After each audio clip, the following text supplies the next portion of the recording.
我啱啱都揾到多一個好夾硬要扣佢分嘅位置嘅。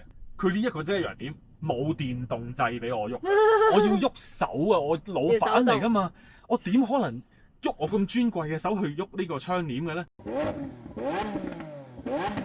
我哋今日係一部小鵬嘅 X9，係哇，好豪華嘅七人車喎！但係呢個已經係叫基本版喎。係喎，我呢個係好意外，估唔到一個基本版係咁喎。但係啊，三字冇咗一換一之後咧，基本版都要啊，早鳥價都要80萬啊！哇！咁豪華版咪仲犀利？豪華版好似係90萬。90幾啊！哇！但係咧，我覺得個基本版咧，我真係已經唔識得去定義乜嘢為之基本啦。喺基本版嘅時候咧，我頭殼頂上面有個27寸嘅 screen 咯，即係第二排嘅乘客、第三排嘅乘客咧，真係有個大電視可以用嚟睇到嘢。基本版咧就已經係可以有齊好多豪華享受嘅，係咯，咁都幾得意嘅。咁啊嗱，依家呢轉嘅設定咧就用咗咧 Sport 嘅模式啦，咁啊同埋佢個呢個懸掛高度可以設定嘅，設定到最低。最低咧我就覺得跑呢啲彎咧，因為頭先跑嗰一轉咧就係大山啲落山呢邊咧，其實對電動車係好大嘅挑戰嘅。個電池重，係咁喺啲急彎前你 double 力或者係 regen 都好啦，你就會 feel 到架車係好重咁啊，中緊喺前面嘅。咁呢架車咧有4輪轉向，咁長嘅車咧喺呢啲彎度咧，其實我覺得咧揸呢啲左右連續嘅 S 彎咧，有啲似喺賽道玩 slalom 啊！你係要好集中。佢唔係做唔到，但係咧，你又真係好似哇，好似好正咁一路揾緊沙林啊！甚至如果你再速度快啲咁多咧，佢都會響胎噶啦。咁但係佢又好穩陣嘅喎，依然咬得住。因為咧，我哋又拍咗啲車外面嘅追車片段啦，我一路就嗌咪同我哋 Sir 講，好神奇喎！我睇住你個車4平八穩到。好似一個等於符號2條平行線，個車係完全冇 body roll。就係因為佢吸得你咁硬淨喺個路面度咧，喺車入邊你就 feel 到嗰啲橫向嘅 G-force。冇錯。轉左嘅時候你就會覺得哇，你要鬥力，要將個人嚟唔好傾油。係。架車唔傾，但係你個人會傾。冇錯。同埋喺車裏邊咧，尤其是我而家坐喺度，我就開始用翻頭先個等於符號去感受緊架車。好得意，因為佢本身咧呢個懸掛設定咧，其實都偏向係一個舒服嘅設定嚟嘅。係咁柔軟啲啦。咁其實喺呢啲彎裏邊咧，佢都會有一啲傾側角度出現嘅，但係佢個傾側角度好得意啦。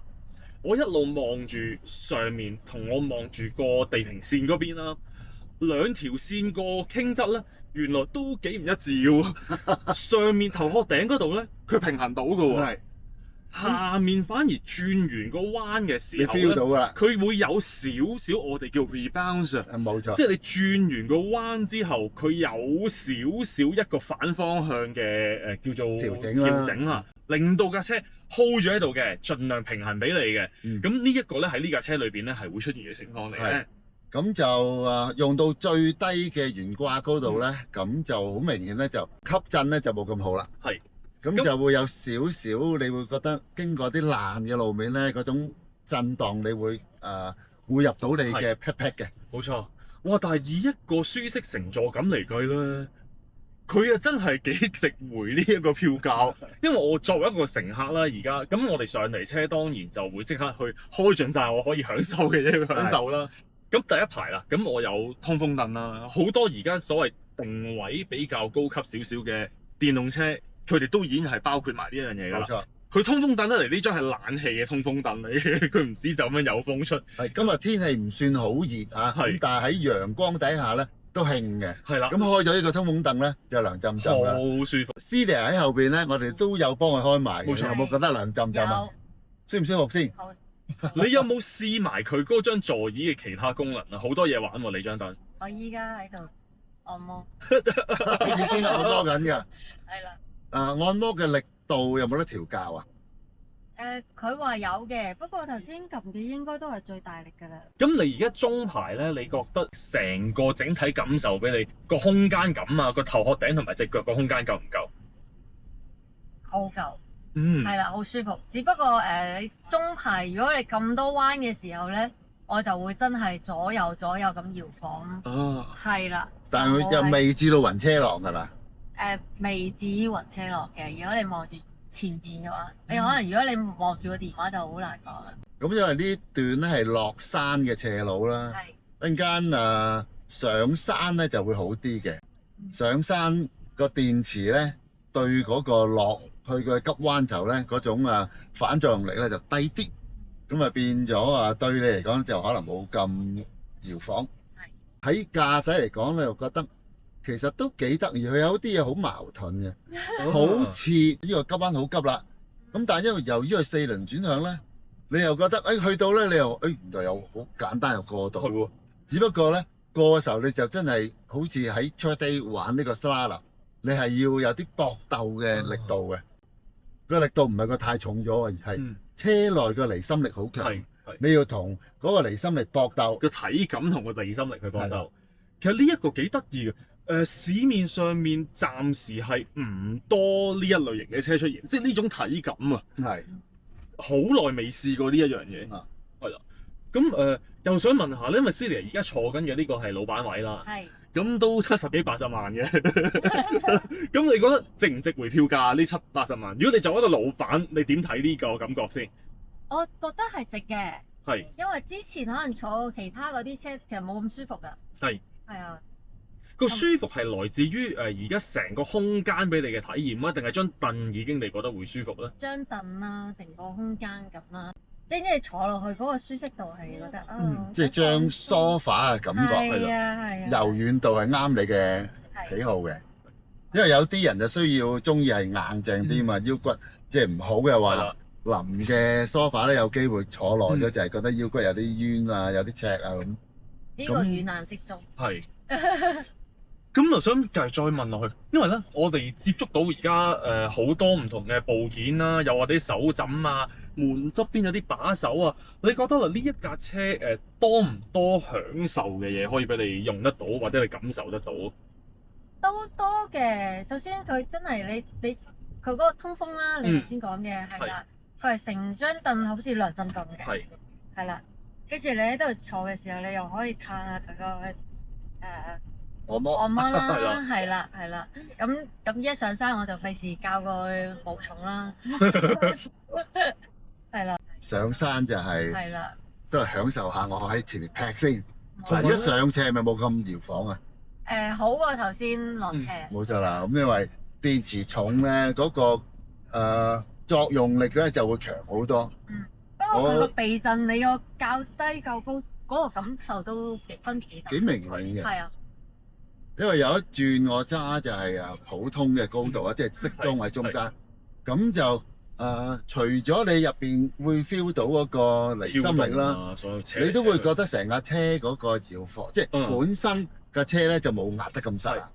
咁因為佢個避震難啲啦，咁就變咗又對翻咧你會覺得冇咁好信心啊即刻。咁但係較低翻高度咧就覺得，最多咪同你鬥你咩玩到？咁大架車你都照樣可以玩到嘅。咁啊，問下迪 Sir 嘅駕駛感受先，因為咧我哋試過好多唔同嘅6人車、7人車啦。咁市面上面呢個價位嘅6人車、7人車係有存在嘅。我想問啦，咁去到如果操控上面，你會俾幾多分呢部車？操控我暫時覺得呢架真係有少少 driver's car 嘅味道，當然切到 sport，將個避震切到最矮。咁就會有嗰種感覺嘅，咁大架車啊，其實呢一個同我頭先嘅觀察好符合到嗰樣嘢咧，因為我對我唔可以想像呢一部車咁嘅體積，佢個彎裏邊，我喺外面一路望住佢，我就一路好奇怪咗好耐，係直至到你問我嗰個問題就，即係大家車內車外都會有同樣嘅感覺咯。冇錯。點解可以咁定？即係呢一個係。個體積係好唔成比例嘅嘢，佢後轆識得轉向係一個好大嘅幫助，活躍咗好多成架車。咁生猛晒啦，係啦，又冇一般 MPV 嗰種外板嘅感覺。咁但係我哋有冇嘢可以彈佢咧？呢方面啊，睇下佢用一條咩胎。因為咧喺大山嘅呢種路況裏邊咧，其實佢響胎響得幾犀利嘅。咁但係又要公平啲咁講。你用乜胎落去咧？佢一部咁大嘅車、咁重嘅車咧，其實大山響胎又好，唔可以怪佢嘅，因為佢就係幫我哋拗實咗條路，佢先至有個聲出現啦。咁佢響胎得嚟咧，佢係冇任何顛簸表現出到嚟嘅，完全冇喎，直頭你亦都唔會覺得有推頭啊，係冇，完全冇。除非你係瘋狂駕駛咯，我覺得。係啦。好，喺呢度嗱，試下俾你揸啦。好，兩位老闆，我哋出發啦。同埋呢張後座都褪得好後啊，好老闆。好，咁咧我就想俾另外一種體感大家去試一試先，因為頭先咧我哋阿迪 Sir 揸嘅時候咧，我哋試咗快行大山啦，咁我哋都大概知道佢有一個咩感覺。我今次想用一部好豪華車嘅感覺俾大家感受啦，即係平穩，係啦，咁係啦，咁因為咧我哋喺外觀睇咧，頭先我哋喺外面我哋咪有提過嘅。佢個車轆跟住中間個 logo 就懸浮式啦，咁就同兩支嗰個一樣。咁其實咧我就覺得哇犀利喎！咁我就想睇下大家入到嚟，如果我係唔劈住落大山嘅時候，大家會有一個咩感覺啦？舒服好多，係咪啊？係。中排老闆位都覺得合格嘅，因為咧我而家咧係用緊大山嘅法定時速去行緊嘅。咁其實好穩定喎！嗱，因為咧我一揸落去咧，我就完全明白晒迪 Sir 頭先講啦。佢嗰個控制咧，同佢個車身大細咧，係完全唔合比例嘅。個控制其實係好輕而易舉，喺呢一度已經係咁長嘅車身、咁闊嘅車身，已經好舒服咁行啦。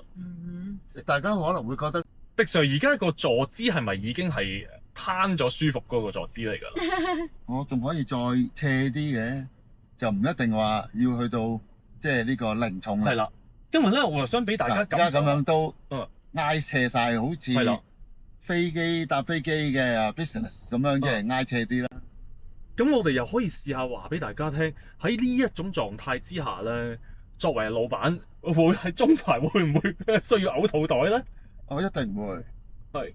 如果頭先我嗰個急迫啲嘅即係 aggressive 得啲嘅。玩法咧就中排頭先阿司令已經投訴啦，係咪？係啦，你再咁樣落去，我坐多兩轉就真係準備嘔吐袋啦。下次我一轉就要係啦，一轉就嚟。講你啊，你 sorry，我未食早餐。真係一路咁樣揸落去咧，我係 impressed 嘅。我冇需要好刻意去蹲慢個車速。我順住翻嚟行嘅啫，即係頭先我亦都冇刻意，哇！我彎係要收到佢近乎停喺度嘅時候咁樣去入嘅，即係都係順住，我起碼唔會阻到大山嘅交通咁樣嘅速度落嚟嘅，咁都已經係可以好舒服噶咯。呢部車係佢喺呢啲山路上咧，就完全都仲係可以用一個靈活嘅感覺去做到嘅。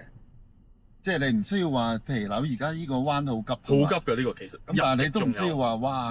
好慌忙咁去扭即係要嗰個右手要過好多先至做到呢個彎，都唔係。我都未離開過軚盤，都仲係嗰個喺入邊睇到9.3點，係都覺得你係好輕鬆咁樣就已經拿捏住啦。但係如果我用頭先嗰種比較 aggressive 一啲激進啲嘅方法咧。我就會覺得咧，即係頭先都係嗰隻，好似喺 track day 玩嘅 slalom 啊，即係你好急，你係真係要有少少鬥力，咁去同嗰個彎搏鬥嘅。咁但係咧輕鬆啲斯文啲，佢會完全做到喎，好舒服咁可以揸到。如果我哋用一個咁嘅價錢啦，買一部七人車，你覺得佢 fit 到係一個咩市場？你覺得係一個老闆車市場啊，定係真係一個家庭嘅七人車，但係對質素有要求咧？我覺得就應該係老闆車嘅市場，即係公司車，係啦，司機車下老闆出去，或者係咧車下同事出去載一啲客人，或者去打高爾夫嘅時候，啱啱幾個波友。咁家庭車就有啲豪華，即係過分咗豪華咯。係，即係家庭車話一張，即係前面4張凳都可以有冷風啦，冷暖氣啦，係喎，有呢個即係實感、體感嘅按摩，哇！而家我都一路講喺度享受緊呢個，即係喺兩邊嘅喺脊骨兩邊嘅兩條，即係背肌度，喺度幫你喺度摁下，又幾得。呢一部車佢而家個發售時間咧係比較關鍵嘅，喺一換一冇咗之後發生啦。佢嘅基本版嘅配置，頭先我哋都有講過，去到咁足料嘅情況下啦，我哋再同翻市面上面另外嗰啲豪華七人車去比，你覺得呢一架會唔會屬於名列前茅啊？因為其他嘅豪華嘅電動，因為佢之前啊嗰堆全部都係之前已經出咗嘅嘢嚟嘅。係。咁但係如果以而家再買呢個價錢，我覺得係差唔多。係啦。咁如果價錢差唔多嘅話咧，呢架我覺得係有機會係首選喎，除非我哋約一次咁多架咁多部 Apple to Apple 一齊去比較。而家純粹係試咗車嘅印象咧，呢架真係認咗第一嗰架都唔係咁容易可以攞到，即係要符合多好多嘢，譬如包括就係咪4張凳都有冷風暖風啦，個按摩係咪同樣質素啦，空間感啦，後排啦，行李嘅空間啦，因為以我記憶咧，其他嘅試過嘅豪華嘅七人車啦，即係以前有一換一就60幾70萬起啦，而家呢架就係70、80萬起啦，咁啊相差咗接近係10零萬，17萬嘅啦，佢啱啱好盡。咁變咗當然而家對手都一定係要加價㗎啦，咁我哋要 check 翻埋呢啲嘅一個比較啦。咁但係我印象佢哋嘅坐滿6個人或者7個人之後咧，後邊嘅行李箱咧，好似冇咁大，絕對冇裝到7個機艙喼咁得人驚喎。係，因為我哋其實之前咧都試過幾次係好長嘅國內車程啦，咁都會用到另外嗰啲七人車去試嘅。咁個乘坐感又好，駕駛感又好咧，其實同迪 Sir 講嘅感覺我好似。如果你問我去做一個 ranking 去比分啊嚇，呢一部佢係絕對名列前茅嚟嘅。咁用翻迪 Sir 嗰句啦，佢認咗第二，真係要揾一架出嚟認第一咧。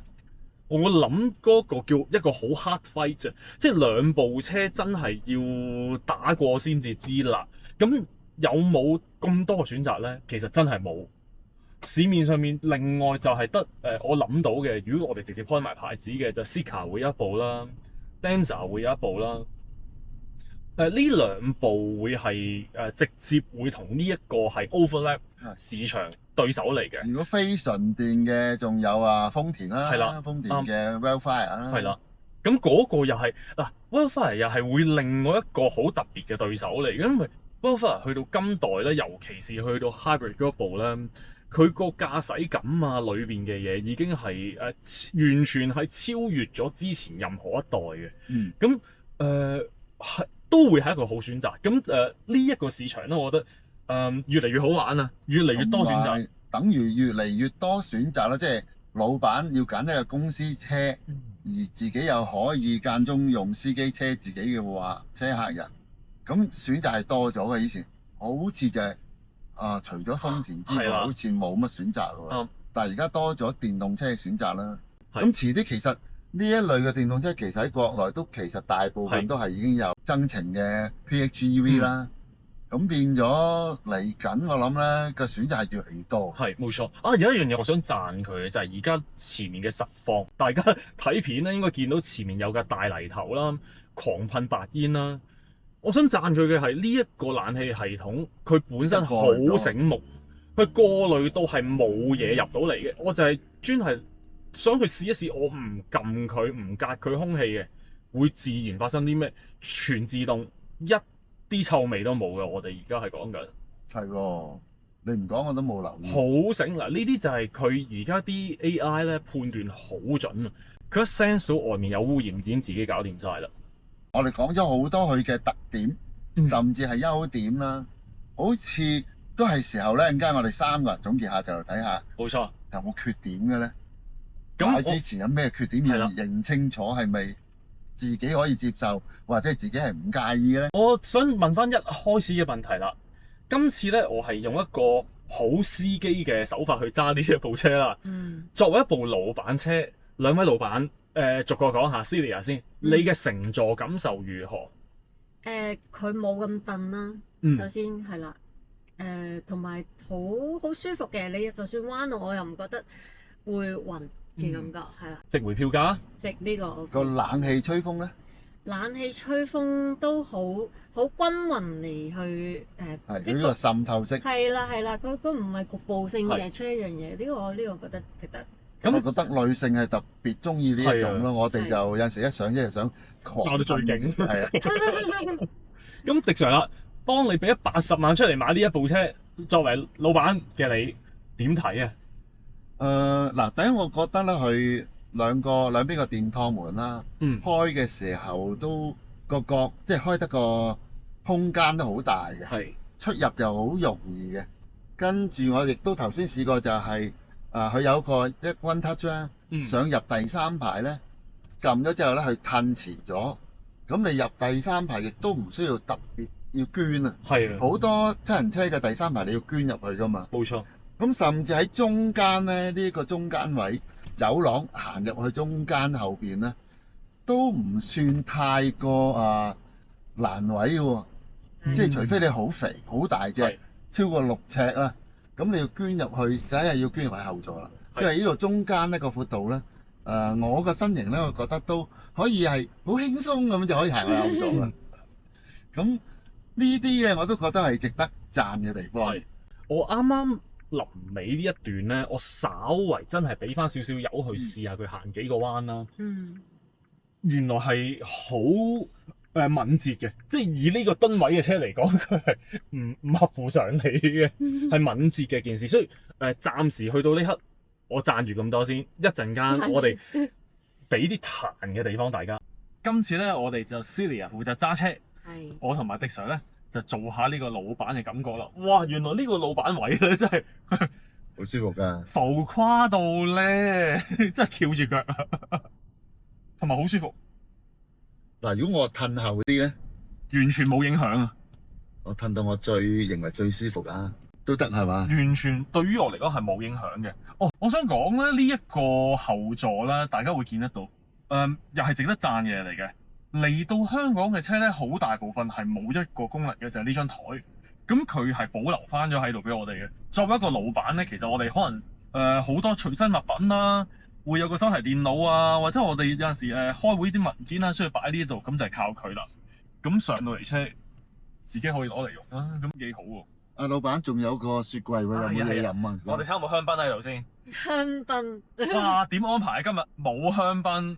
司機呢個扣分。司機要扣分。而家你做司機就要你準備，可樂都可以其實。我哋又可以介紹一下喎。咁後面咧，其實好多個唔同 function 嘅功能掣喺度啦。咁我哋平時咧會有我哋嘅窗門掣啦，窗門按鈕咧就正常向上向下。我嚟做咩咧？就係隻窗門識得向上向下啦。但係同一粒掣，我哋推前推後係做乜嘢嘢嘅咧？就係將我哋個天幕可以攞嚟做開關嘅。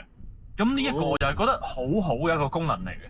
可能前面一陣間我哋就可以睇翻片就會見到啦。咁我只要將嗰個功能鍵我掹住，咁其實我哋成個天幕就可以開咗佢啦。開關老闆自己控制得到嘅嘢嚟嘅。呢度仲有個傳統嘅太陽鏡嘅盒嘅位，呢個電視熒幕又係老闆自己撳掣嘅喎。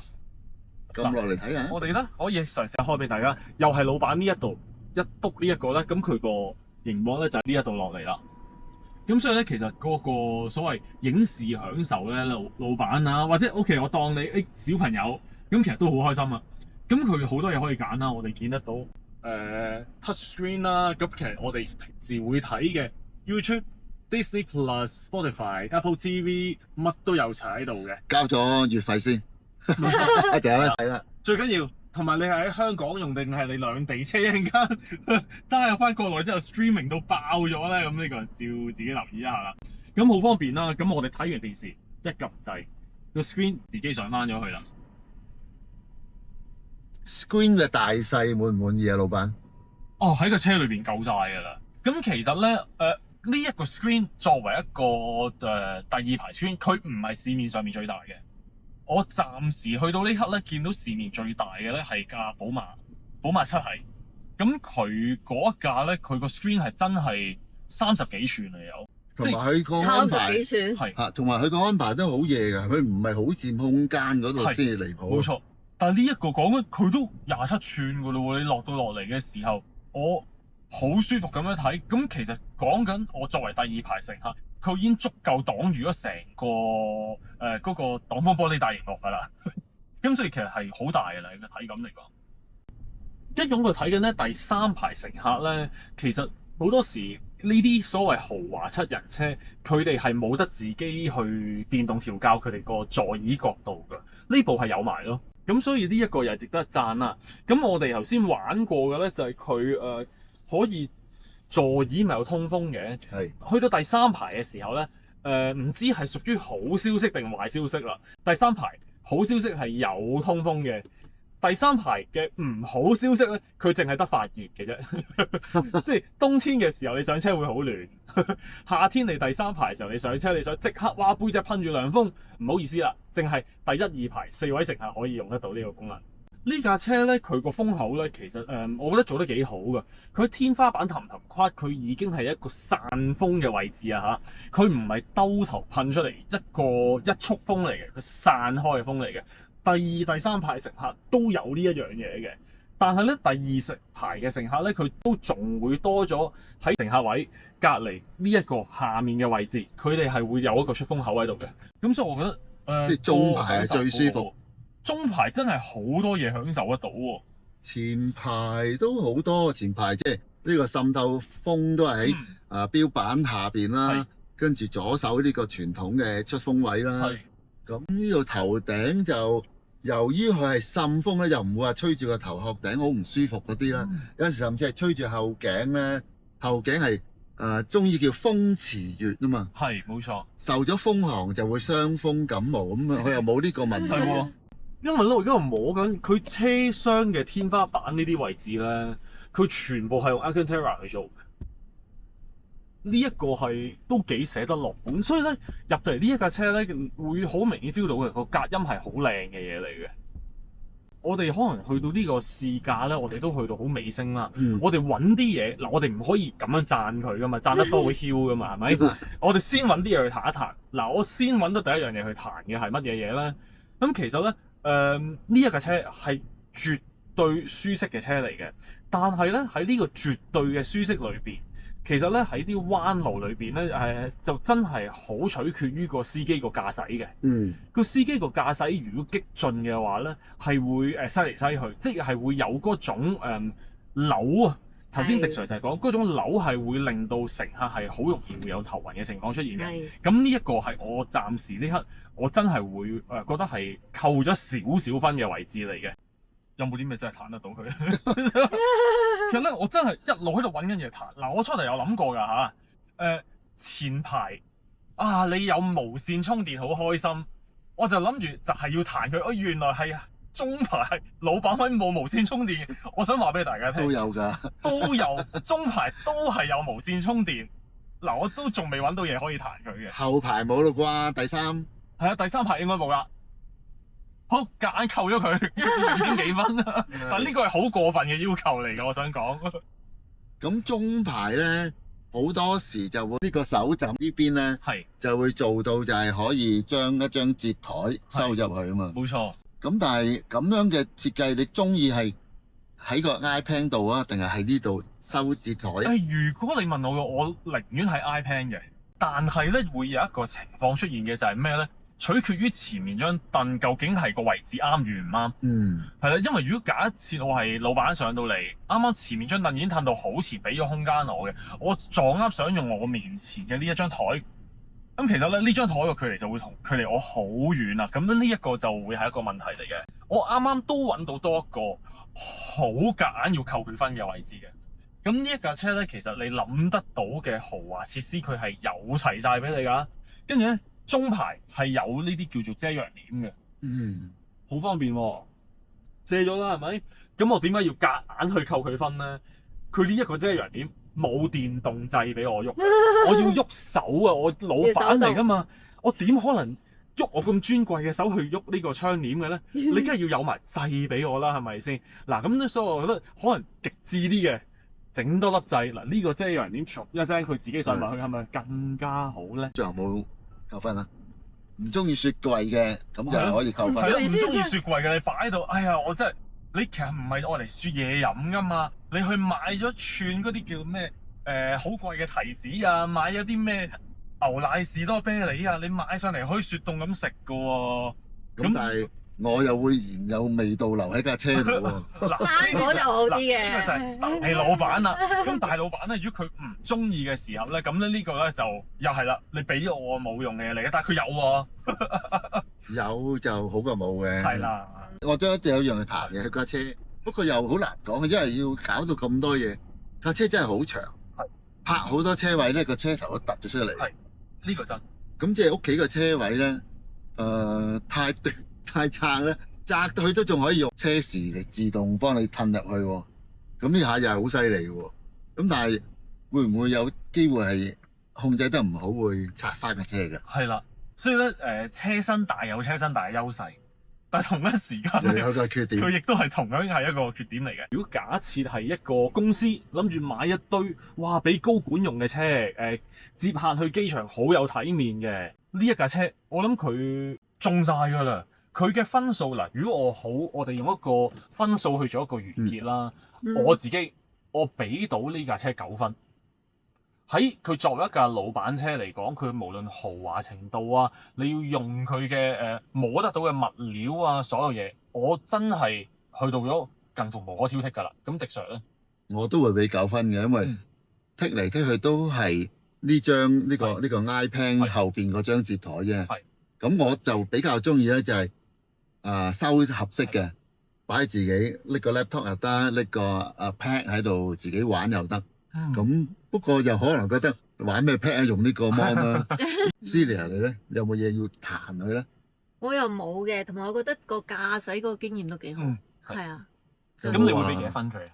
我都會俾9分。係啊。咁我哋3個都俾9分。好嘢喎，999喎。咁呢架車個評價真係都幾高分㗎啦，去到而家呢刻。咁大家可以留意下啦。如果想睇下實際體驗下呢部 X9嘅，咁就過去小鵬嘅陳列室啦。咁我相信入到嚟玩嘅朋友仔咧，你一定係呢一部車會俾到好多驚喜嚟。最後一個缺點，貴咗。係啊，我哋呢個都係要考慮嘅。你諗下，如果小鵬喺呢個冇1換1之前發布呢一部車，爭咗17萬啊！但嗱，而家呢一個就冇計啦。咁全港一致性嘅，咁佢貴咗之餘，所有人都一齊貴咗嘅。咁可以7人車市場裏邊多一個好巨型嘅競爭對手出嚟啦。咁而家呢一刻就真係大家可以去睇一睇啦。咁啊，就同各位觀眾講拜拜啦。記得好有咩意見咧，留言話俾我哋聽。喺下面講下你覺得呢架車中意定唔中意，或者你嘅扣分例啦。好，咁我哋就下次見啦，拜拜。